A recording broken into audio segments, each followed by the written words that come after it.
Today's market update live from the Red Room. Let's go.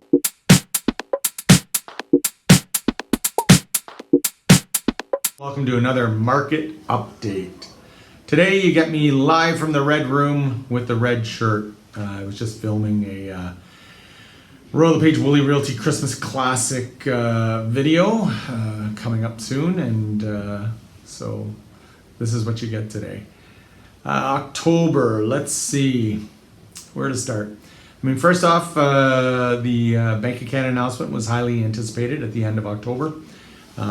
We saw them hold steady there, which I think was good news from the perspective of the market has certainly been changing over the last number of months, and I think at least for sellers it would have been perhaps a bit of a death knell if the Bank of Canada had raised rates again there. Certainly, like I said, I work with both buyers and sellers, so the interests of both buyers and sellers is near and dear.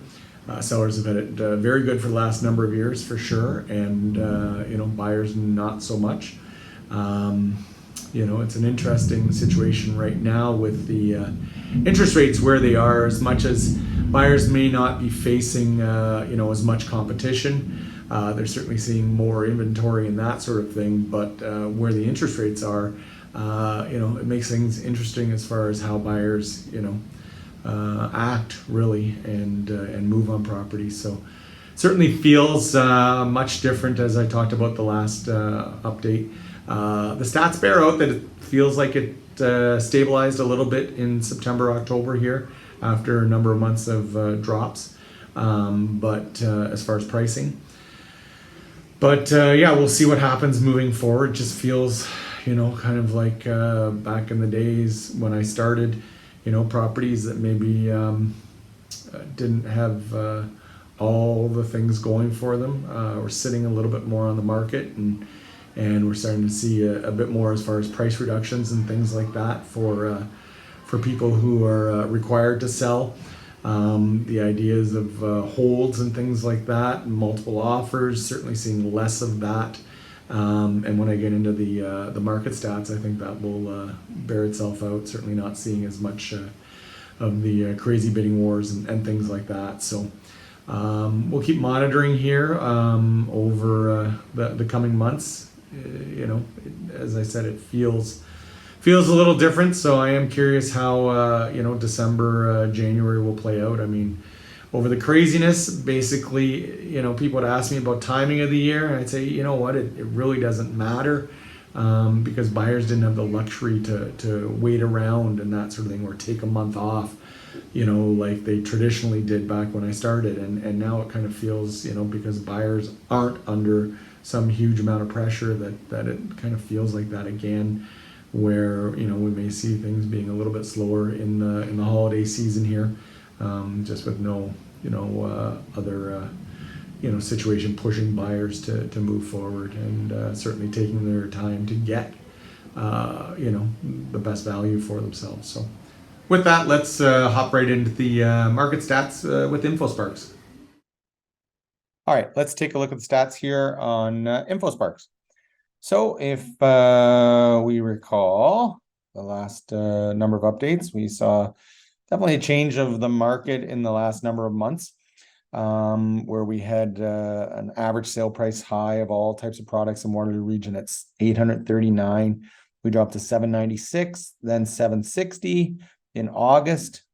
Now September had leveled off a little bit at $766, and October $767. So a little bit of stabilizing just in the past 60 days here. I'm not sure if that is as much byproduct of some buyers using up their interest rate guarantees over the last little while, but it definitely feels like things are different out there.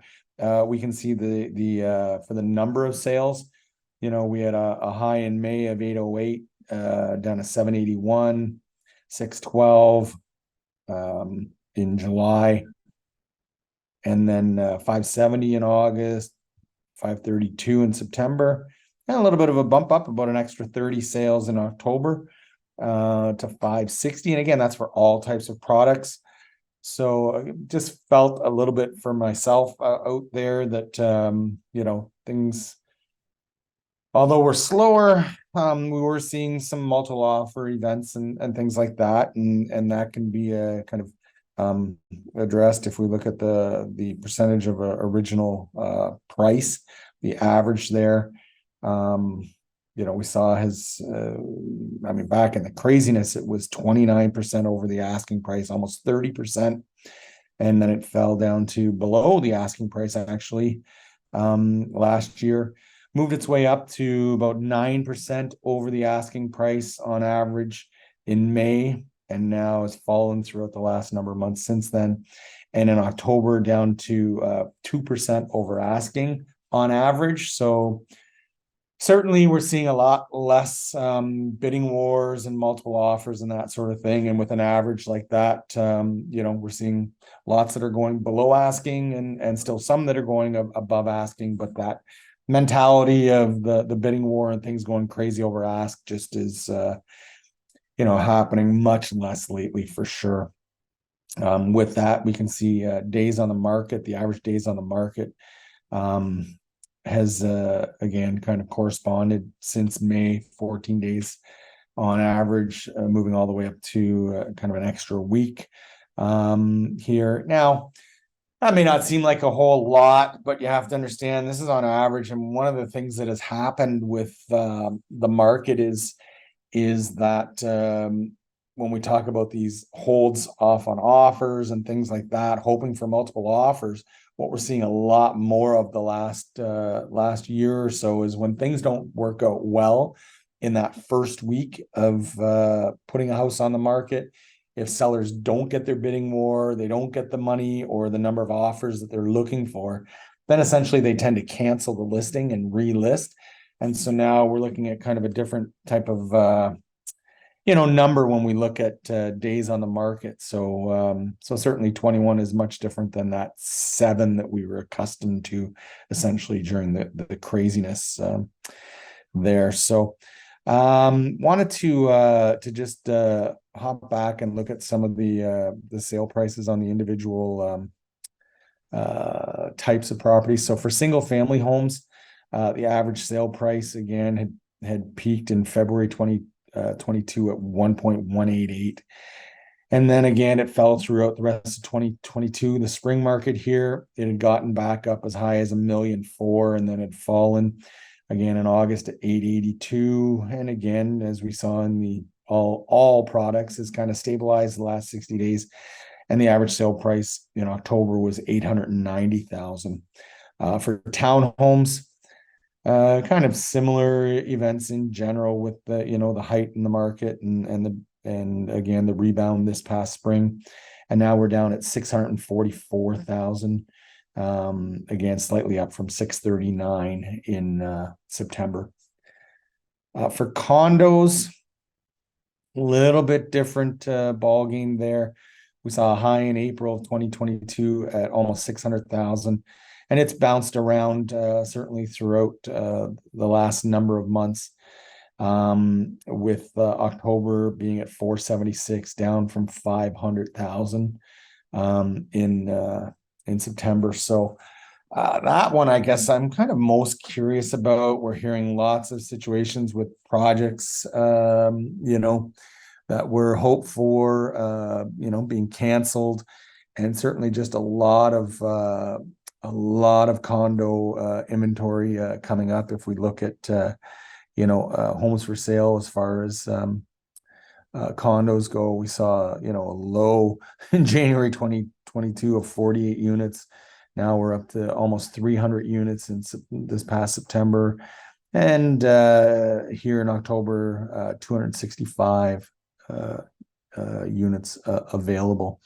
And then when we look at the actual number of sales in that time frame, we can certainly see that the sales have gone up again this past spring, but have certainly taken the market, and the interest rates and everything else going on has taken its toll. And we're down to like 64 units in October. So will be interesting to to keep an eye on that and see what happens there. As far as semis go, the average, let's take a peek back at the average sale price there, and kind of the same types of things we've been seeing with the rest of the market there, and just generally the last number of months. I mean, we had our May high point and things been following along there, and we're down to 658,000 in October. And certainly, as I've talked before, I mean, a large part of this has to do with the where the interest rates are relative to where the prices are, and things really not making sense for buyers. They certainly don't have that pressure that they had before. There's still lots of buyers out there, but these numbers just don't make sense for them. So we'll continue watching and see what happens as we move along. So certainly some interesting times out there right now. I mean, it makes it very interesting for realtors. A lot less data to go by. Feels like the market in transition. So when we're meeting with our buyer and seller clients, it's it's not a given with anything really. We try and interpret the data and see what we can come up with. But again, we've got some moving targets and again some differing views and opinions on what's happening out there right now. So. Certainly, we've seen, from that high of March 2022, even seeing some listings that have been coming on from people who purchased properties during that time, and it's been very eye-opening to see, where they're at right now with the reductions in prices since that time. So. Again, we'll keep monitoring that, and again, if you are thinking of doing anything or know of anyone who's looking to buy or sell, certainly now is the time to tread carefully at the minimum. And I'm happy to answer any questions. If people are looking to find out what their place is worth or just get a sense of anything that's going on in the market, by all means, reach out to me individually and I can be sure and try and answer any questions. So that's about it for now. Take care and have a great month.